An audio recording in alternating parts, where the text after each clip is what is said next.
twe kuba tunywa ibintu tutazi aho bituruka, twe kuba tunywa ibintu bitujuje ubuziranenge, tukwiye kuba turya ibintu tutazi aho biturutse nabyo bitujuje ubuziranenge. Ntabwo rwose bikwiye, nta nubwo twe kuba tubyemera. Ngira ngo tumaze igihe kinini turi muri campaign cyangwa mu bukangurambaga bwo kurwanya ibintu bitujuje ubuziranenge. Ndagira ngo mbasabe rwose dufatanye turwanye ibi bintu, ntihazagire abandi bantu dushobora kubura bazize ibintu bitujuje ubuziranenge. Tubona ni ibintu bari bafashe by'amavuta, ibintu byose byuma bavanga n'amazi n'ibindi, ariko nta makuru nyine. Wumvaga umwe ngo yapfuye, ukumva newe na mu wundi mwanya ngo napfuye uwundi. Abantu bapfuye birababaje cyane, ntawamenya uko abibara.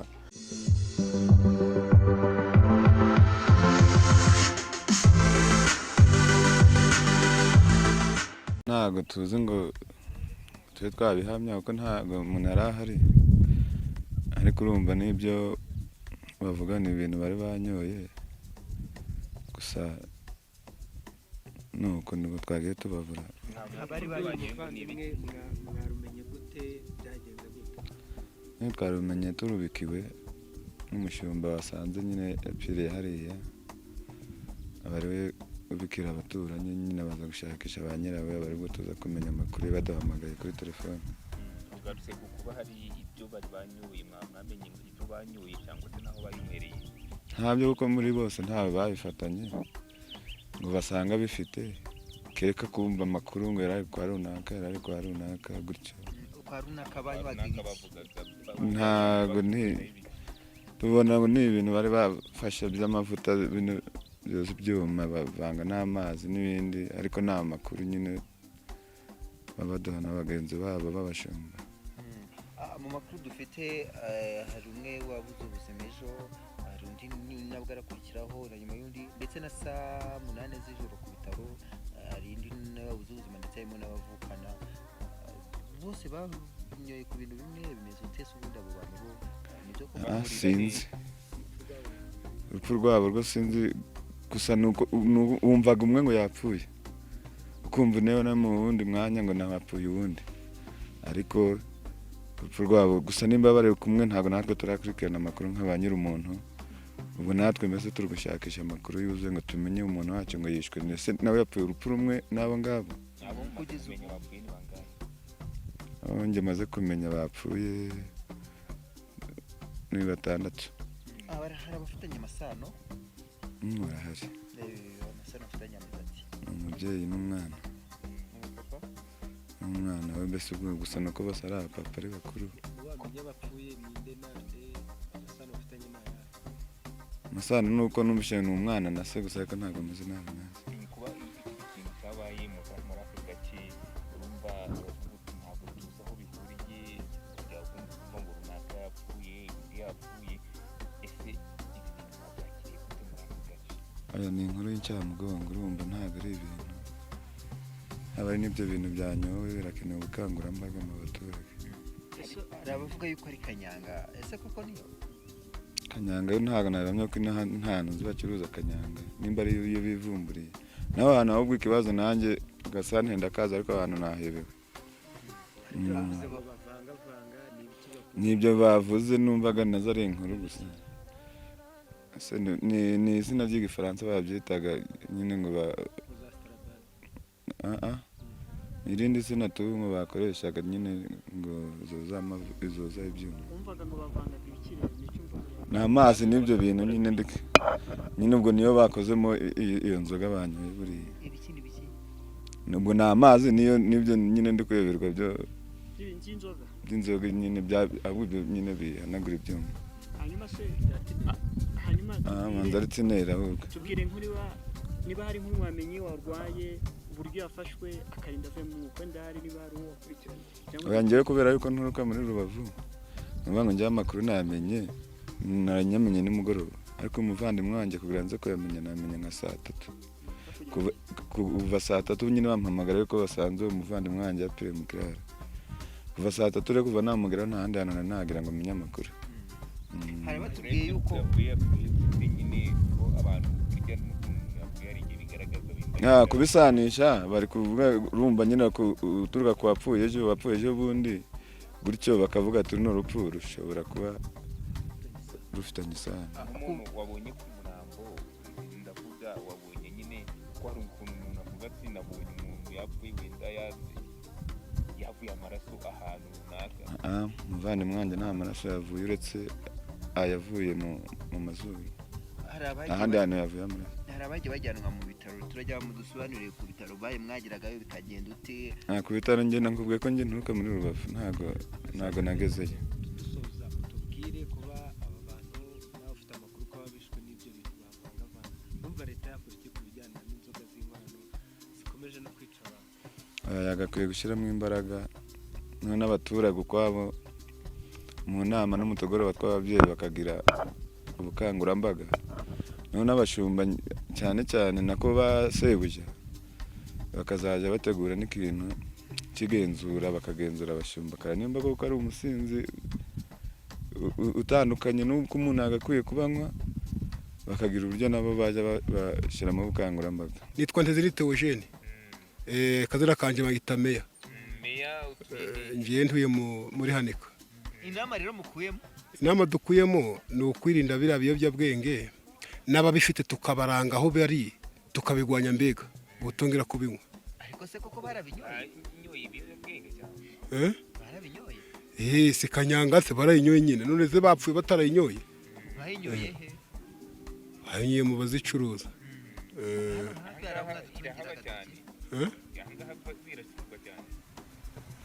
Zirazicuruzwa cyane nyine, ni mu bwenge wazicuruzwa cyane se. Ariko amakuru y'aba bantu ukuntu bagiye bapfa mwayamenye gute? Byatangiye ute? Bitangira nini kwa ko n'umuntu ayinywa ukumva ngo yapfuye mu gitondo ukabaza aho yanyweye ukahamenya, undi arapfa kurikiraho umenya aho yanywereye. Bose barapfa. Hajya kuwa kanga ni kuwa gatanu ku cyumweru mu gitondo ejo. Oya kuwa gatanu, kuwa gatandatu. Tuganirize mbese urukundo n'ubuhamya ukuntu byatangiye tenda uyu munsi kucya byagenze gucyana kuki? Oya ntagewe kamubwire ndagira hari hirya hejuru hariya. Ariko hari umukecuru wapfuye bavuga ko yanyoye inzoga ya kanyanga. Abo yapfuye kuwa gatandatu. Undi nawe apfa ku cyumweru. Bavuga ko banywa ni kanyanga, ariko nanje uko mbize ni kanyanga. Undi nawe ni kanyanga bapfa bacyo. We twaragiye mu gitondo kureba dusanga yapfuye mu kiraro. Na mu gitondo na nijoro ni mugoroba naho undi araza bati abantu banywe ku nzoga babasuzume, bageze ku bitaro umuntu araremba. Nawe apfa nkuko wa undi wa mbere yapfuye. Kandi ahantu banywereye bose ari hamwe. Ari n'uwapfuye ngo mu rukerera. Oya ni benshi bapfuye mu rukerera, se uzi ngo numwe gusa hapfuye mu rukerera abantu babiri. N'izo nzoga niba barazisemo sidi, niba ari kwa kundi bazinywa ntabwo wabimenya ngo bapfuye bati, ariko nizo nzoga nizo ngizo. Rura rugo mu foto yese ntimurubonye, benshi ne bagiye banywa bavuye hariya bagenda gutyo.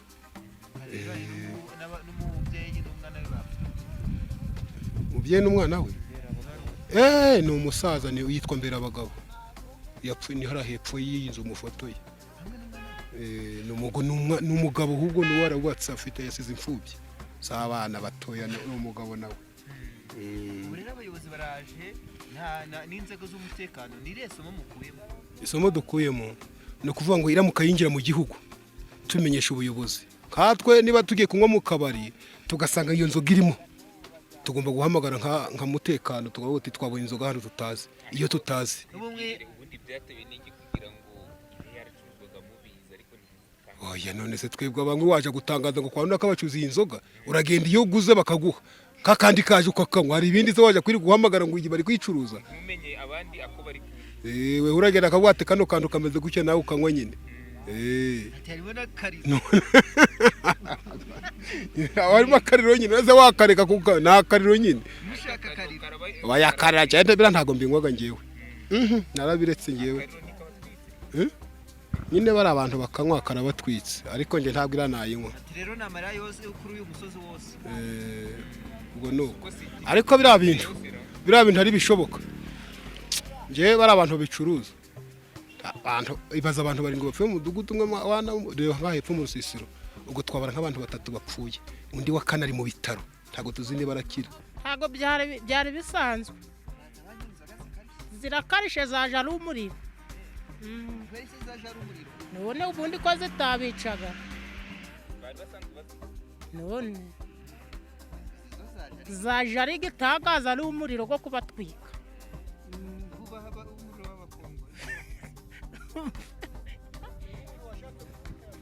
ingorata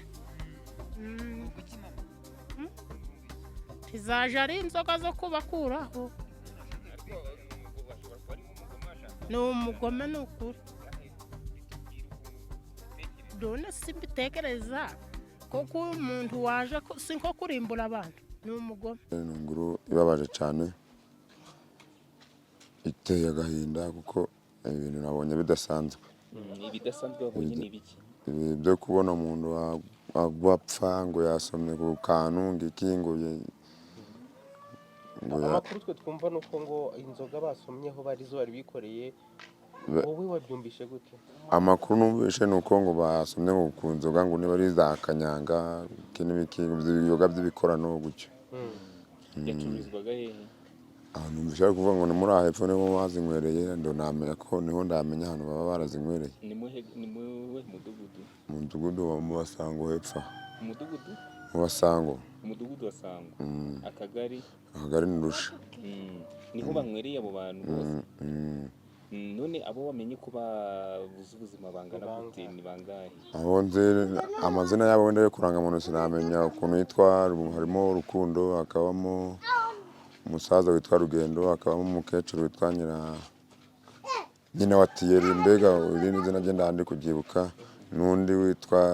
n'undi musaza wo bazanye ubu ngubu n'abandi bagwaye bane barimo Nigena n'abandi bandi n'uwitwa Claude wowe witwa Claude yapfuye bamazanye nimugoroba hamaze gupfa abantu munza bagera muri bane ni batari 5 hanyuma amandi makuru avuga ko izo nzoga ari izo wenda umuntu yikoreraga ku giti cye yigerageza ikoranabuhanga mwebwe mwumvishe ko zari zisanzwe cyangwa n'inzaduka n'inshashi n'ahangaha izo nzoga njye numvishe bavuga ko zari zisanzwe bazicuruza ariko bazirangura nabo nyine utamenya ngo ubwoko bwazo numva ko bari gucyo nyine ngo ni kanyanga isomo ridusigiye nuko nakifuriza abantu baba bagifite umwuka ugihumeka batanyoyeho ngo babe bapfa batakifuza kuba bazinywa gucyo nakifuriza ko batazinywa ariko buriya nubwo uvuga ngo batazinywa iyo ngiyo niyo mwabonye yisha abantu ariko hari n'izindi zigenda ziza muri ubwo buryo nge nakifuza ko ubundi inzoga zose niba wabona umusururu numva ko nta muntu ugomba kuwusoma tujuje ubuziranenge abantu 5 bose ubu ngubu mugiye gushyingura namarira kuri uyu musozi nagahinda mufite kameze gake nagahinda gateye mbega birababaje cyane ndabamenye uko abibara ngo uri kumwe n'umuntu nimugoroba wumve ngo umukanya agiye kwa muganga ngo umukanya baramujanye ngahisagwayo mu bitaro ngo atagwaye ngo yasomye ku nzoga iyi n'ibwo umva ni ibintu bitameze neza ariko se nubwo uvuga ko ari 5 nkurikije uko uvuga ngo umuntu ngo ari kugwa hasi akagira ute uwayisomyeho wese ubu ngubu ntiwasanga hari n'abapiriye no muri ibi bikuyu benshi bataramenyekana nabyo byanashoboka kuko numva ko ari ubari bubiri banywereyemo n'ahandi no hakurya muri ya nabwo habagamo ububari ubwo banywaga batandukanye nyine ubwo ni benshi mbega ubwo baba n'abatari baboneka umugani wawe bashobora wenda nko kugaragarana nge ejo nangwa se na nimugoroba ntabwo bivuze ko banywereye mu tubari dutandukanye ntabwo abantu bose ari kuvuga ngo banywereye mu kabari kamwe ariko inzoga aho yavuye ni hamwe ariko iyo nzoga bari kuvuga ni inzoga imwe ntabwo yavuye ahantu hamwe ni inzoga bari kuvuga ko ari kanyanga banyweye iyo nzoga muyita ngo ikina ngo bayita rubenge twabyumvishe tugize no tuje mu kazi twumvishe bavuga ko ari inzoga banyoye ishobora kuba ari zimwe mu nzoga zino zitemewe ubwo rero bazinyoye bamwe bitaba Imana abazinyoye ni bande bazinyoye he ntabwo nzi amazina yabo ni hano muri Arusha mu kagari ka Arusha niho bazinyweriye umudugudu mwamuwe aba mudugudu nta muzinjire ntuye epfo muri Rubavu. mwumvaga ari bande rero bapfuye? Ntabwo mbaza amazina, ni bangahe? Ni nka bangahe? numvaga bavuga ko bashobora kuba bageze kuri 7. Bose bapfuye? Yego. Bishwe n'inzoga? Yego. Ibintu si byo bisanzwe? Oya, ntabwo bisanzwe. Babyakiriye gute rero? Birumvikana iyo ibyago byabaye nyine baba babyakiye nabi, ntabwo biba binejeje. Bari babaje ku musozi? Ni inkuru ibabaje cyane. Umva imiryango yabuze abantu bangana gutyo, umva nyine ni ibyago bikomeye si nkaho ari ikiriwe mu kagari kose cyane. no kumara kubona abantu 7. ni abagabo n'abagore ni abagore n'abagabo, nandi kumva bamwe n'abashumba, n'abasanzwe banywera aho nyine bazinywereye. N'ubusanzwe bari bazinywa? Ubusanzwe bazinywa, ubundi baje kwiga kunywa ikintu kandi kugiye kucigiraho. Haravuga rero yuko ngo baba banarugewe. Sinzi ariko nyine ketse ko natwumvishe ngo ni inzoga zabishe. Rero ngo ishano ryacitse umurizo. Umva ni ibintu bibabaje cyane kuri aka gasozi. icyifuzo cyanyu ni ikihe? Icyifuzo cyacu ni ko nyine baca izo nzoga zigaruke gatazongera kwangiza n'abandi. Ngo ibintu bibaje kuri aka gasozi kubera iki bibabaje?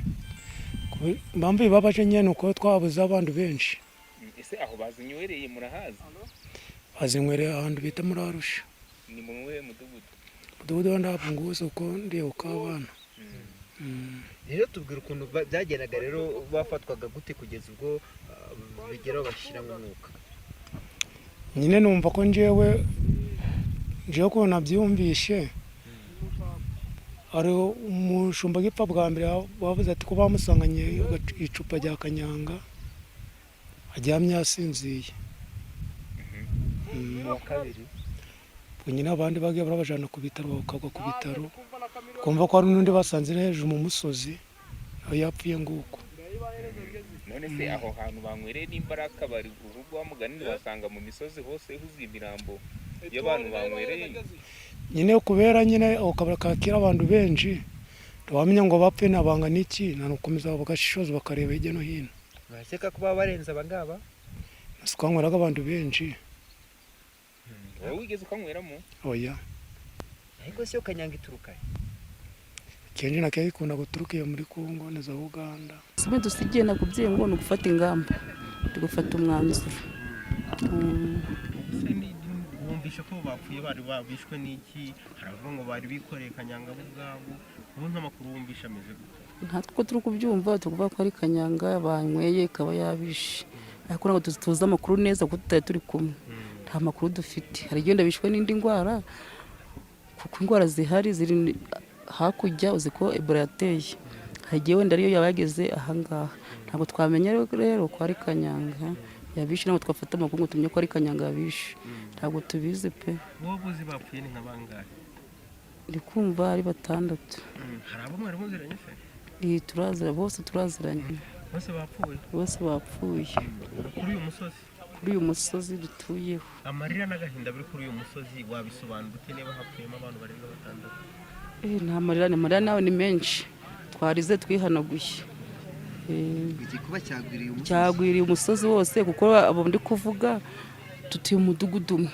Tandwe no mu kagari umudugudu umwe. Oya, abo bangahe bane mvuze. Barabaturanyi banje. Umudugudu umwe.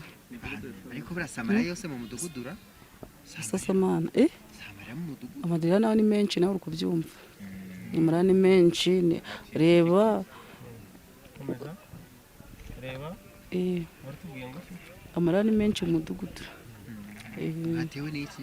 Twatewe n'igihombo cyo kubura abavandimwe. Uhereye ejo niho umuntu ari kuja aragenda yaba atambutse nk'indambwe birakumva ngo umuntu yapfuye, watambuka ukumva ngo umuntu yapfuye. Ubwo rero aho umaze kumenya wapfuye ni bangahe? Guca ni ukuvuga ngo maze kumva nk'abantu 7 bapfuye ngo bishwe n'inzoga. Kwanza icyifuzo twaba dufite pe,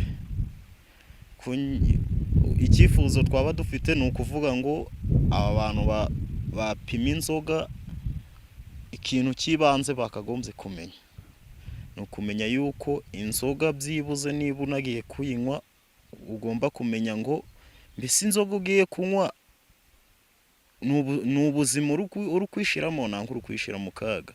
Byatangiye kugaragara yuko bari gupfa bishwe n'inzoga hanini, bakagombye gukurikirana mbese uyu muntu yaziranguye he n'aho hantu naho bakahakurikirana kugeza ku isoko y'aho yakorewe nyirizina, bakamenya n'inzira yaciyemo, niba mbese bakibaza ati yahageze mu buryo bwemewe. Murakoze cyane. Ahangaha mu murenge wa Bigogwe, akagari ka Arusha, muri iyi santere nk'uko mwatubonye duhari cyangwa se ku makuru mwagiye mwumva, twagize ikibazo aho abaturage bacu 6 bitabye Imana. Mu by'ukuri bakitaba Imana mu buryo butunguranye, ari naho nk'uko mubivuga cyangwa se nk'uko murimo mubibaza, byateye abaturage uko bagaragara ahangaha ikibazo. Mu byagaragaye rero nuko amakuru tuyamenya, twaje gukurikirana kugira ngo turere impamvu y'izo mfu. Dusanga haba hano kwa muganga twabajije ndetse na bamwe mu miryango batubwira yuko abo bavandimwe babo baje bataka umutwe, mu nda, ndetse bafite n'umuriro. Ibyo ngibyo bikaba ari byo byabaye inzira bamwe yo kubura ubuzima. Hari byo twabazaga abaganga, ese impamvu yaba yaturutse kuki koko mukurikije ko mwaganiraga n'ababazanaga. Batubwiye yuko mu bigaragara bashobora kuba hari ibintu bariye cyangwa se banyweye bitari byujuje ubuziranenge, bishobora kuba ariyo mpamvu yaba yateye uru rupfu.